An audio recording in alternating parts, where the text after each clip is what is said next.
It's showtime ng ABS-CBN. Patuloy na mapapanood sa Channel 2 ng Jimmy 7. Netizens, masaya sa ABS-CBN.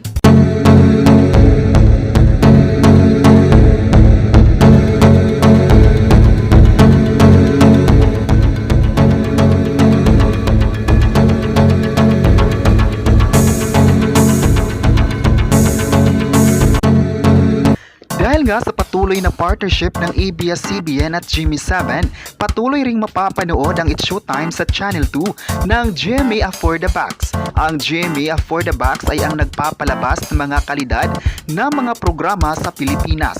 Marami ang masaya nang ibinalita na pwede na itong mapapanood sa Channel 2 ng GTV. Ayon pa ng netizens, masaya sila na mapapanood muli ang It's Showtime sa free-to-air television. Dahil din sa free-to-air na ito, tumaas ang mga taong sumusuporta sa programa. Nagbukas ng bagong oportunidad ang kolaborasyon ng ABS-CBN at GTV.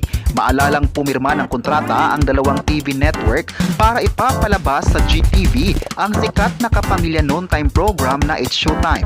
Matapos nagdesisyon ng ABS-CBN na ihinto na ang pagpapalabas ng programa sa TV5, nakipagnegosasyon ng ABS-CBN sa Jimmy 7 at nabigyan naman sila agad.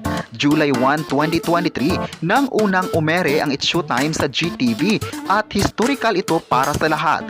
Dahil din dito, marami ang masaya dahil may mga puso ang napabilang. Araw-araw ding masasaksihan ng kapamilya program na may iba't ibang sorpresa ng mga kapuso artist na makipagkulitan nito. Umaasa talaga ang mga netizens na tuloy-tuloy na ito. Hindi inakala ng lahat na magiging posible at magbukas ng pinto para sa mga kapamilya at kapuso artist.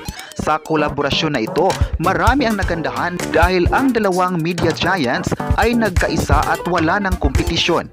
Umaasa din ng mga viewers na may kasunod pa ito. Sana raw maidagdag din ng mga kapamilya programs tulad ng Batang Quiapo, The Iron Heart at Senior High. Makikitang mataas ang demand ng mga kapamilya serye at gabi-gabi itong bumasag ng records sa kapamilya online live sa digital platforms. Trending din ang mga episode nito at pinag-usapan sa social media.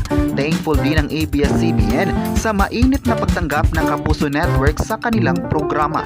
Ayon pa ng netizens, maganda talaga ang hangarin ng Jimmy 7 dahil binigyan nila ng bagong tahanan ang ABS-CBN na mortal na nagkatapatan ng shows noon. Nang nawala ng prangkisa, patuloy pa rin ang ABS-CBN sa paglago ng contents sa Philippine TV. Kayo, ano ang masabi nyo na masaya ang ABS-CBN na napapanood sila sa Channel 2? I-comment na kung masaya ba kayo sa kanila at huwag kalimutang i-subscribe ang ating YouTube channel.